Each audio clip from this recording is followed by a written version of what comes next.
ti boy lo chuan rei lutuk lo tura kan in nga ya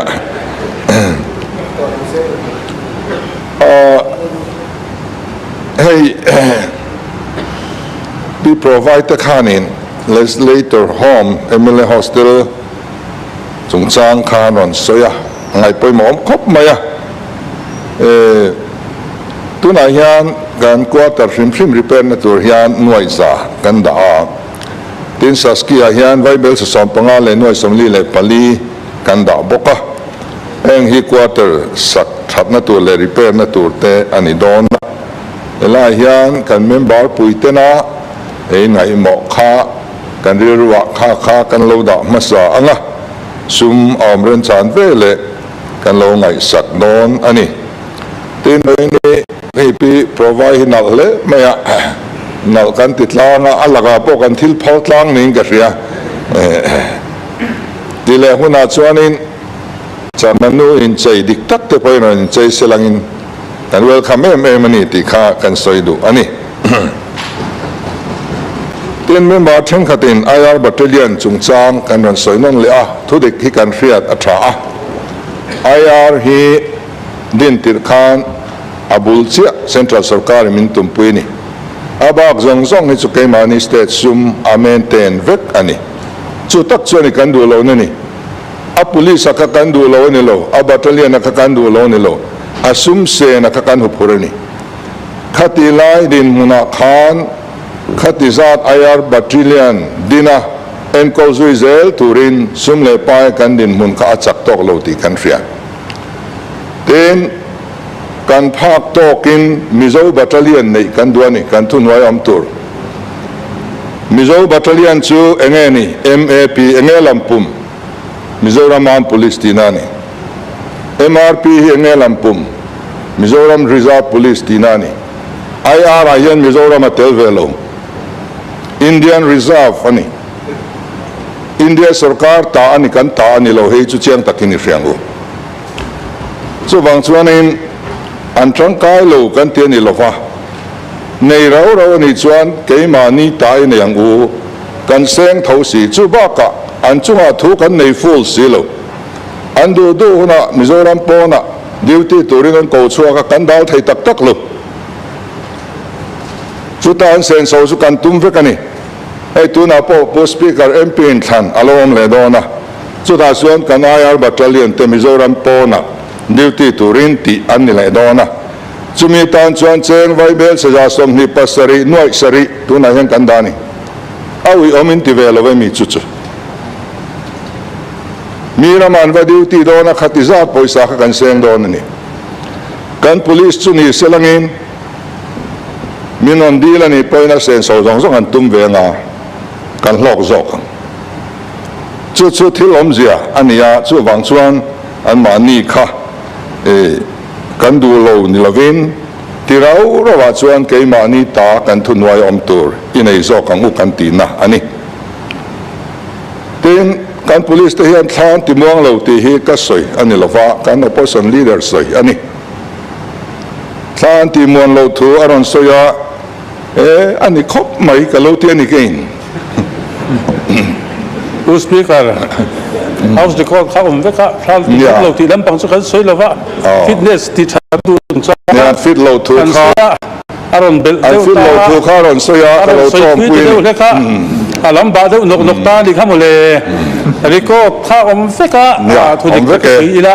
tela hi chu cha ka ti boy che do ta kha no ni lon ti boy ma sa zo ka ni kha police en reng puwa mi pui ta thla muang lo to om mel anom nuala tin taksa thawul luduk te po om pal thenia hen konga hian force te mi pui ta thlamwan tu hi mo mal zo ka kan en kol tha in ka sia o speaker kan opposition leader ka fak em na chu mani party leader te du tui mang si lova mi pol leader tu ra du tui em mai la hi fak ong ka ti khop mai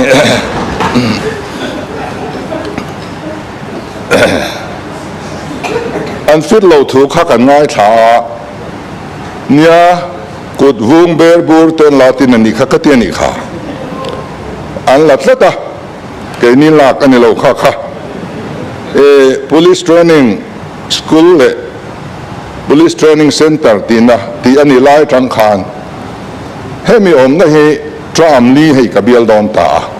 kabial thei khop maya wesuanga kabial to ser chi pa kabial zui zelam ron son zela ka chiang khop mai drugs hi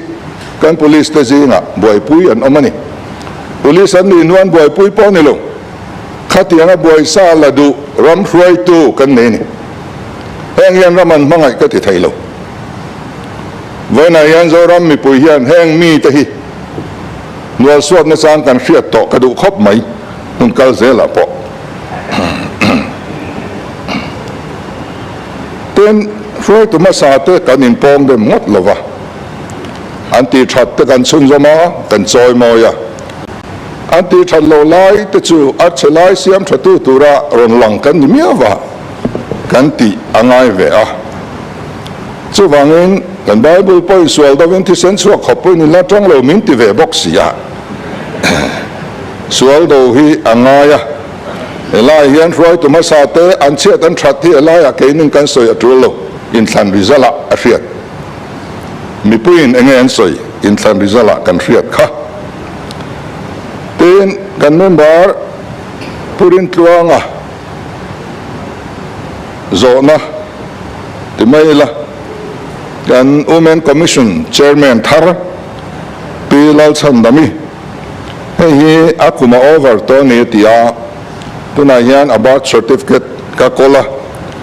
about certificate hi ni som thum thatum sang ka chukwa somrup ania tuna hian kum somrup pali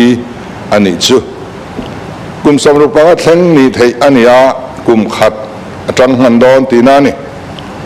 Sawrkar masalama khan kum som sari thleng tein anin po sei sakani tu tanga ning chu kan soi lowang amara chu kai ni chuang kum somrup panga bak chu danin awai lo wangin kan roi lowanga atho thei hun chung ero chu athok tura kan ngai ani tin saloi bial tu khanin ramri chungsang ngai poimo omzia aron soya kan pom thapa thei to kan suat langa lai bial tu ania tun ma pon na tangkai ti kan ria mun phiamin on hole kherro khachu speaker amun phia ngai poimo wang ani lova achan ka ria aro red a ring red a thata aro red chiat lak ta ka thiam ve lova a ring red a that chuan aro red po that be omania kala ga hen lung oi lo na ne ya tram ma sa tang khanin ben ko ka kal ka phal sak lova chu wang chu nia yain ni ron kherbo hi tum de reng mai ni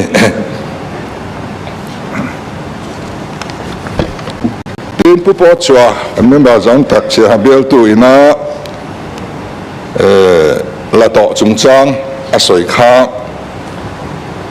PWD ne na tang assembly question chan kan muangin airport ta na new la to aerial survey le